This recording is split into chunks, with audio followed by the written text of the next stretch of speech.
সেদিন আমিও আর আমার ফ্রেন্ডরা মিলে কোরিয়ান অ্যাস্থেটিক ইন্সপায়ার্ড একটা রেস্টুরেন্টে চলে গিয়েছিলাম, যেটা ছিল খুবই স্টুডেন্ট বাজেট ফ্রেন্ডলি। ইন্টেরিয়র ছিল অনেক সুন্দর, আমরা অনেক অ্যাস্থেটিক পিকচার তুলছি এবং ডেকোরেশন ওয়াজ টপ নচ।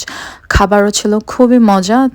তো আমাদের 12:45 ক্লাস শেষ হওয়ার কথা ছিল, বাট ম্যাম এক্সট্রা 15 মিনিট নিয়ে দেয়, যার কারণে আমরা হেঁটে মেট্রোতে না গিয়ে আমরা জলদি করে একটা রিক্সা নিয়ে টিএসসি মেট্রো স্টেশনে চলে যাই। আর এখান থেকে ঠিক মিরপুর 11, যে তোমরা ভিডিওটা সেভ করে রাখলে দেখতে পারবে, স্টেশনের ঠিক বাম পাশে বড় বিল্ডিংটারই 9th ফ্লোরে হচ্ছে অ্যাস্থেটিক রেস্টুরেন্টটা।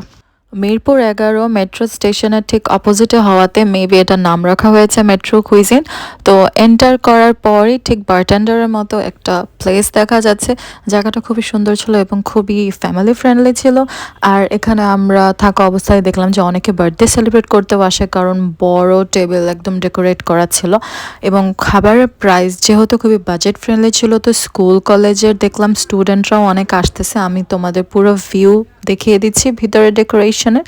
তো ওই দিন আমরা গিয়ে দেখেছি একটা অফার চলছিল। অফারটা বেসিক্যালি আমরা আগেই দেখেছিলাম, এর জন্যই গিয়েছি।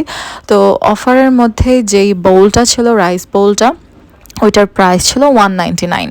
তো আমরা ফ্রেন্ডরা মিলে এটা অর্ডার করে ফেলে এবং এটা টেস্টেড সো গুড।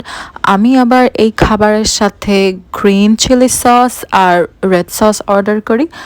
ওটা আসলে কমপ্লিমেন্টারি, মানে আমি বলেছিলাম আর ওরা দিয়েছিল। এবং এই ফ্রাইড চিকেন যে ছিল ছোটো ছোটো, এগুলো দিয়ে গ্রিন চিলি সস আর ফ্রাইড রাইস খুবই মজা লাগছিল খেতে। রেস্টুরেন্টে ওই দিন আমার ফ্রেন্ডদের সাথে অনেক অ্যামেজিং একটা টাইম স্পেন্ড করলাম। আর রেস্টুরেন্টে আই ডোন্ট নো কে গান বাজাচ্ছিল, বাট তার গানের টেস্ট অনেক ভালো ছিল, কারণ সব অনেক সুন্দর সুন্দর গান।